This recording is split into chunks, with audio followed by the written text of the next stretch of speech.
বন্ধুরা, আমার যারা যারা দর্শক আছেন অবশ্যই আপনারা আমাকে এটা কমেন্টস করে জানিয়ে যাবেন যে আমার তালের নাস্তাটা না হওয়ার কারণটা কি।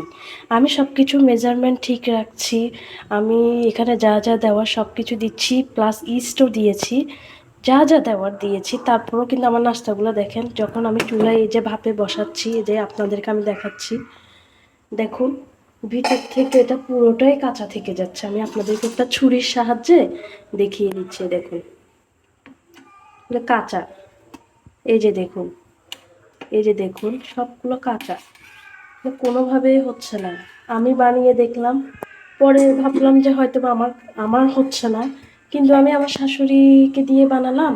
আজকে আমার শাশুড়ি বানাচ্ছে, মানে বানিয়েছে এগুলো, উনি মেখে সব কিছু ঠিকঠাক করে দিয়ে বানিয়েছে, ওনার কাছেও হয়নি। কিন্তু কেন হচ্ছে না আমি আসলে এটা এখনো বুঝে পাচ্ছি না। আমার যারা দর্শক আছেন অবশ্যই আমাকে বলে যাবেন যে আমার ভুলটা কোথায় হচ্ছে। আমি সব মেজারমেন্ট ঠিক দেওয়ার পরেও কেন আমার নাস্তাটা হচ্ছে না, বা কি কম বা বেশি আমার দিতে হবে, সেটা অবশ্যই আমাকে কমেন্টস বক্সে জানিয়ে যাবেন। আপনাদের কাছে অনেক উপকৃত হব। আমার আসলে নাস্তাটা, এটা আমার খুবই দুঃখ, আমি কোথায় রাখবো এই দুঃখ আমি নিজেই বুঝতে পারছি না। অবশ্যই অবশ্যই আমাকে বলে যাবেন। বন্ধুরা, আপনারা তো দেখিয়ে নিলেন আমার ইস্টার্ন নাস্তাগুলো, ওই যে সরি তালের নাস্তা, কোনোভাবেই আমার নাস্তাগুলো হচ্ছে না। আমি এই নিয়ে 4-5 বার বানিয়ে ফেল হয়েছি। তারপর আজকে আমার শাশুড়ি আম্মু বানিয়েছে, আমার শাশুড়ি আম্মু ফেল। আপনাদেরকে তো দেখালাম আসলে নাস্তার ভিডিওতে।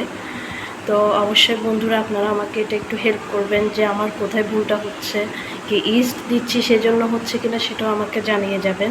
আর একটা কথা হচ্ছে, অবশ্যই আপনারা আমার পাশে থাকবেন, আমার চ্যানেলটিকে সাবস্ক্রাইব করবেন, আর যাতে আরও ভিডিও এভাবে আপনাদের কাছে দিতে পারি। আমার কি ভুল নাস্তার মধ্যে সেটাও আমাকে জানিয়ে যাবেন। আজকের মতো এখানেই বিদায় নিচ্ছি। আল্লাহ হাফেজ, আসসালামু আলাইকুম, বাই।